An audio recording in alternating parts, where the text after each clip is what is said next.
पाकिस्तान ने मकामी सतह पर वेंटिलेटर तैयार कर लिया है जो दरआमद किए जाने वाले वेंटिलेटर के मुकाबले में इंतहाई सस्ता होगा।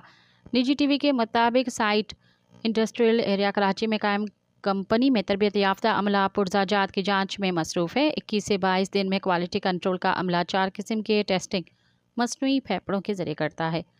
वेंटिलेटर बनाने वाले ग्रुप के डायरेक्टर अकबर अल्लाना ने कहना था कि वेंटिलेटर को 100% डिज़ाइनिंग और 80% पुर्जाजात की तैयारी पाकिस्तान में ही की गई है। उन्होंने कहा कि ये फरवरी में मार्केट में दस्तयाब होगा। इसकी कीमत 30 लाख रुपए की रखी गई है जो दरामदी वेंटिलेटर के मुकाबले में निस्फ से भी कम है।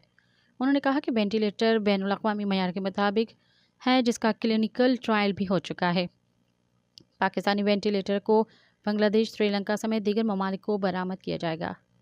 सब्सक्राइब कयो अवामी न्यूज़ HD के ऐं ताज़ा तरीन ख़बरुनि लाइ ॾिसंदा रहो अवामी न्यूज़ HD।